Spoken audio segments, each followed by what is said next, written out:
Hi, this is Rich Boren with Cruiser Services. I had a WhatsApp this morning from a client asking about this little high pressure hose connection fitting right here over my shoulder on the ZEN Watermaker.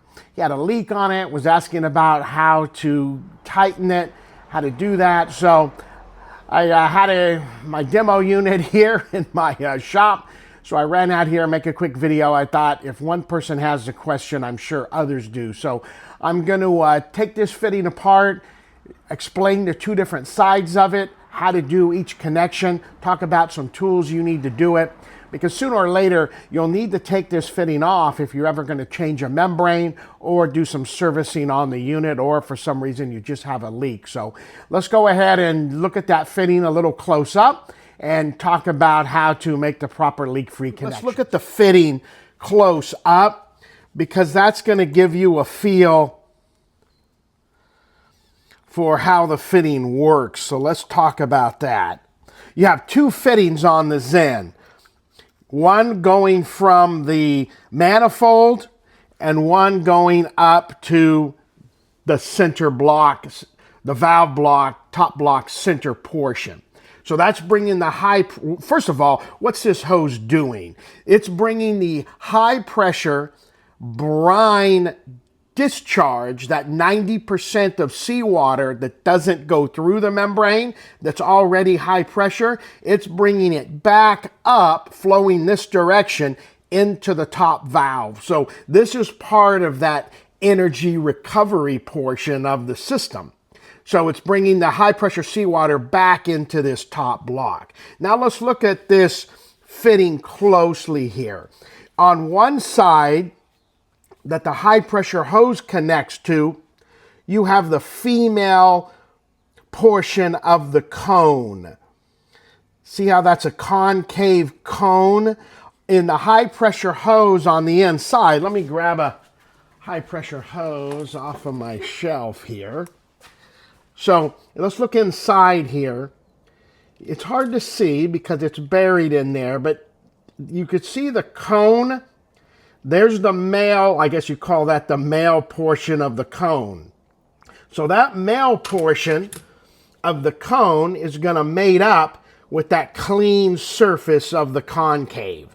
So first thing first, if there's corrosion on that female surface or on that male surface of the cone, you're not going to get a good seal. So if you're leaking here, this is a compression fitting, the fitting here. No Teflon tape. It's a stainless to stainless compression fitting. The way these compression fittings work, you get them hand tight and a good quarter turn, and that should be a, multiple thousand PSI connection at that point. So on this side, from the hose to the fitting, is a compression.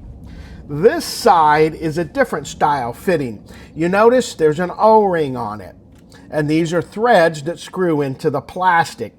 So let's be careful here. Stainless threads into high density plastic. If you're not careful, you're going to have drama and destroy the female threads that are inside these plastic pieces.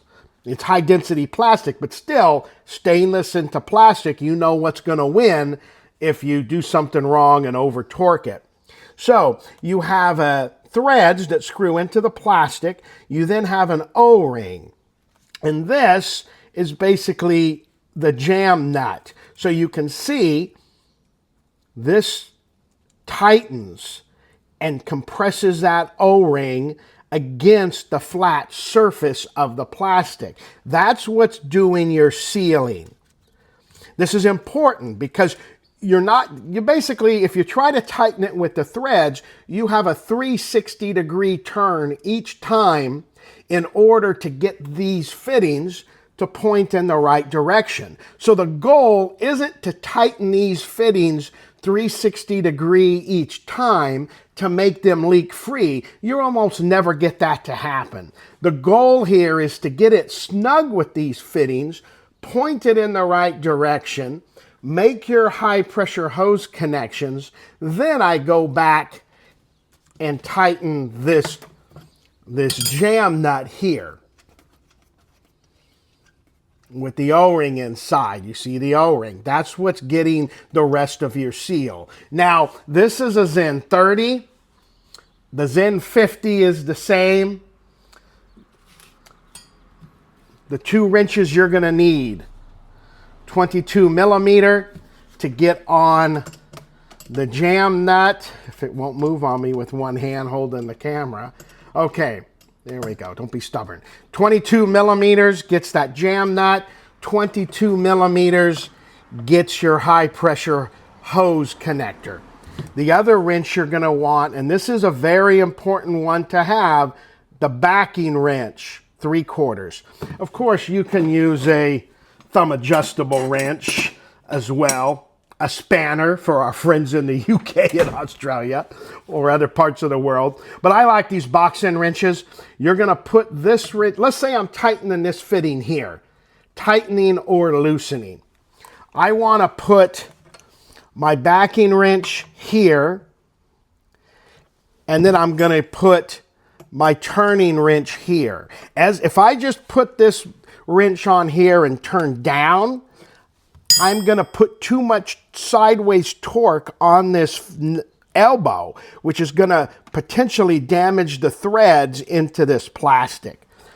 So I'll show you how I do that. I have to set up the tripod because I don't have enough hands.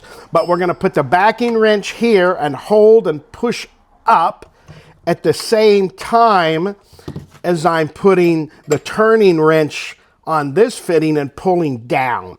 That's very important. Same thing on this one. We don't want to torque the stainless fitting that's going into the plastic. So let's look at some other things here. You'll notice I have a few little poker tools, O-ring removal tools, and you'll see the ends of what used to be some Teflon tape that was on these threads. So you'll notice they come from Schenker at the factory this way. There'll be some thread tape on the threads.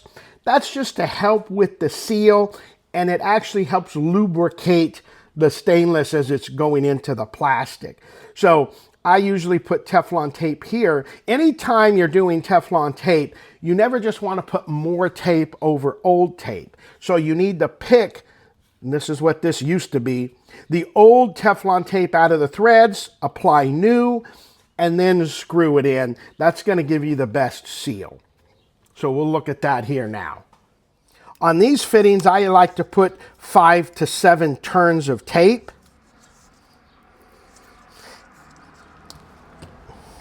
That way, when you're screwing it, and then I make sure none of it is on the surface. This Teflon tape getting into the Watermaker can hang up a check valve and cause drama. I screw this freshly Teflon taped fitting into these threads. I've looked at the threads and cleaned them out as well. I've used my little picking tools, not damaging the threads, but I just want to get the old Teflon tape out of there. I don't want it to travel into the Watermaker. So be very careful as you screw this into this plastic block, stainless in the plastic. And I've had this fitting out dozens of times as I've disassembled, and this is my take to a dealer, strip it down, put it back together unit.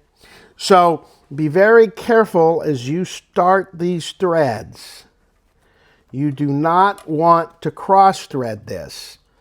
If you do, you'll be buying a new center block, or you'll be getting what do you call them? A thread tool to clean the plastic threads out. So I have it in. By hand, I'm turning this.